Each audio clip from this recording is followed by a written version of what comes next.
বাংলাদেশের রাজনীতির দৃশ্যপট কি এক নিমিষেই বদলে গেল?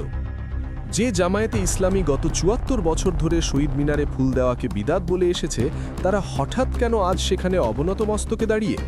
শুধু তাই নয়, প্রধানমন্ত্রী তারেক রহমানকে দেখা গেল শহীদ মিনারে মোনাজাত ধরতে, যা দেখে খোদ রাজনৈতিক বিশ্লেষকরাও চমকে গেছেন। প্রশ্ন উঠেছে, দেশ কি এখন বিএনপির নীতিতে চলছে, নাকি পর্দার আড়াল থেকে জামায়াতই ঠিক করে দিচ্ছে বাংলাদেশের আগামীর পথচিত্র? ক্ষমতার মসনদে বসতে জামায়াত কি তবে সব আদর্শ বিসর্জন দিয়ে যে কোনো আপোষে রাজি? আজ আমরা উন্মোচন করব এই রহস্যময় রাজনৈতিক সমীকরণের নেপথ্য কাহিনী। গল্পের শুরুটা হয় সাম্প্রতিক সাধারণ নির্বাচনের পর থেকে। 2/3 আসনে বিশাল বিজয় নিয়ে সরকার গঠন করেছেন প্রধানমন্ত্রী তারেক রহমান। অন্যদিকে জামায়াতে ইসলামী এককভাবে ৬৮টি আসনে জয়লাভ করে নিজেদের শক্তিমত্তার জানান দিয়েছে। সংখ্যাতত্ত্বে বিএনপি এগিয়ে থাকলেও মাঠের রাজনীতি আর মনস্তাত্ত্বিক চালে জামায়াত যেন বারবার বিএনপিকে টেক্কা দিচ্ছে। গত ১.৫ বছর ধরে সুশীল সমাজ আর ছোট মাঝারি দলগুলো মিলে তৈরি করেছিল জুলাই সনদ। বিএনপি এই প্রক্রিয়ায় থাকলেও শুরু থেকেই তাদের ছিল নানা আপত্তি। নির্বাচনে জেতার পর বিএনপি যখন এই সনদ এড়িয়ে নিজেদের মতো করে সংবিধান সংস্কার করতে চাইল, তখনই শুরু হলো আসল দ্বন্দ্ব। সুশীল সমাজ আর অন্যান্য রাজনৈতিক দলগুলোর সাথে বিএনপির দূরত্ব তৈরি হওয়া মাত্রই সেই ফাঁকা জায়গায় কৌশলে পা রাখল জামায়াত। জামায়াত আমির ডাক্তার শফিকুর রহমান অত্যন্ত চতুরতার সাথে একটি ন্যারেটিভ বা বয়ান তৈরি করলেন। তিনি সরাসরি অভিযোগ তুললেন, বিএনপির জুলাই আন্দোলনকে অস্বীকার করছে। সংসদের প্রথম দিন থেকেই তৈরি হলো সাংবিধানিক জটিলতা। সাধারণ মানুষের মনে এই ধারণা গেঁথে দিতে জামায়াত সফল হলো যে বিএনপি আসলে সংস্কার বিরোধী। ঠিক এই জায়গা থেকেই শুরু হলো জামায়াতের নতুন এক যাত্রা। তারা নিজেদের কেবল একটি রাজনৈতিক দল নয়, বরং একটি আদর্শিক ও সেবামূলক সংগঠন হিসেবে উপস্থাপন করতে শুরু করল। কিন্তু আসল ঘটনা এখানেই শেষ নয়। ডাক্তার শফিকুর রহমান ঘোষণা করলেন, জামায়াতের কোনো এমপি শুল্কমুক্ত সুবিধায় গাড়ি নেবেন না কোনো সরকারি প্লট বা ফ্ল্যাট। এই এক ঘোষণায় পুরো রাজনৈতিক অঙ্গনে তোলপাড় শুরু হয়। জনমতের চাপে পড়ে প্রধানমন্ত্রী তারেক রহমানকেও বাধ্য হয়ে একই ঘোষণা দিতে হয়। অর্থাৎ নীতি নির্ধারণের জায়গায় জামায়াত যা করছে, বিএনপিকে অনেকটা বাধ্য হয়েই তা অনুসরণ করতে হচ্ছে। একেই বলে রাজনৈতিক ট্রেন্ড সেটিং, যেখানে চাল দিচ্ছে জামায়াত আর সেই চালে সাড়া দিচ্ছে সরকার। তবে সবচেয়ে বড় চমকটি অপেক্ষা করছিল শহীদ মিনারে। ৫২ ভাষা আন্দোলনের পর দীর্ঘ ৭টি দশক পেরিয়ে গেছে। এই সময়ে জামায়াত কখনো সরকারের অংশীদার হয়েছে, কখনো রাজপথের প্রধান বিরোধী দল, কিন্তু কখনো তাদের শহীদ মিনারের বেদিতে দেখা যায়নি।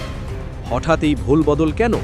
সাংবাদিকরা যখন জামায়াত আমিরকে প্রশ্নবাণে জর্জরিত করলেন, তখন বেরিয়ে এলো এক নতুন জামায়াতের প্রতিচ্ছবি। তারা এখন আর কেবল শরিয়া আইনের কথা বলছে না, তারা এখন অমুসলিম প্রার্থীকে মনোনয়ন দিচ্ছে, শহীদ মিনারে ফুল দিচ্ছে, এমনকি সেখানে মোনাজাতেরও আয়োজন করছে। এই জায়গাটাই পুরো গল্প বদলে দেয়। জামায়াত এবং এনসিপি সহ ১১টি দল যখন শহীদ মিনারে মোনাজাত করার সিদ্ধান্ত নিল, প্রধানমন্ত্রী তারেক রহমানও তার কর্মসূচিতে দ্রুত মোনাজাত অন্তর্ভুক্ত করলেন। প্রশ্ন উঠছে, তারেক রহমান কি তবে জামায়াতের দেখানো পথেই হাঁটছেন? মাত্র 5 দিন হলো তিনি দায়িত্ব নিয়েছেন, এরই মধ্যে যদি জামায়াতের কৌশল অনুযায়ী তাকে চলতে হয়, তবে ভবিষ্যতে কি হবে?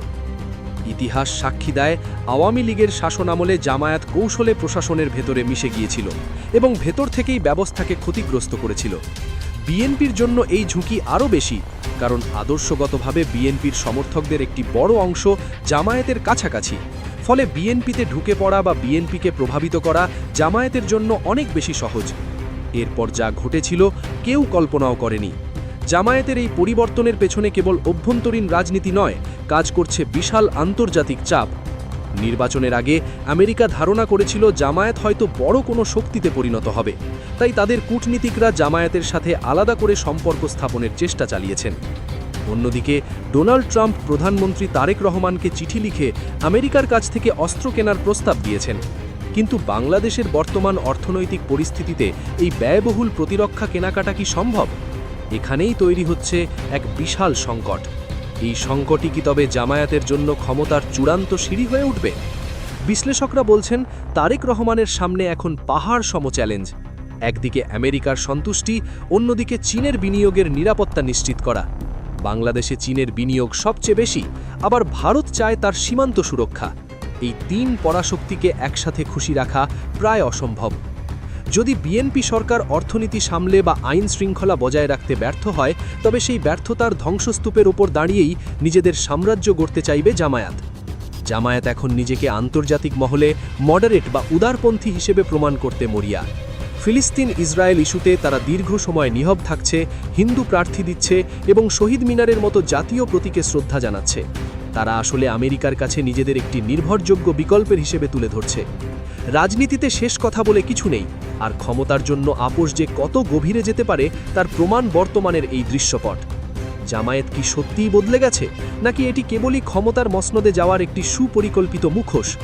বিএনপি যদি জামায়াতের এই মনস্তাত্ত্বিক যুদ্ধের কৌশলে হেরে যায়, তবে আগামীতে তারা কেবল নামে মাত্র শাসক দল হয়ে থাকবে, আর সুতো থাকবে অন্য কারোর হাতে। দিন শেষে প্রশ্নটা থেকে যায়, একটি রাজনৈতিক দল যখন তাদের দীর্ঘদিনের আদর্শ বিসর্জন দিয়ে নতুন পথে হাঁটে, তাকে আমরা বিবর্তন বলবো নাকি স্রেফ সুবিধাবাদ? তারেক রহমান কি পারবেন জামায়াতের এই সূক্ষ্ম প্রভাব বলয় থেকে বেরিয়ে এসে নিজের একক রাজনীতি প্রতিষ্ঠা করতে, নাকি বাংলাদেশের রাজনীতিতে আমরা খুব শিগগিরই বড় কোনো পালাবদল দেখতে যাচ্ছি? সময় হয়তো এর উত্তর দেবে, কিন্তু ততদিন পর্যন্ত আমাদের প্রতিটি পদক্ষেপ খুব সতর্কভাবে পর্যবেক্ষণ করতে হবে।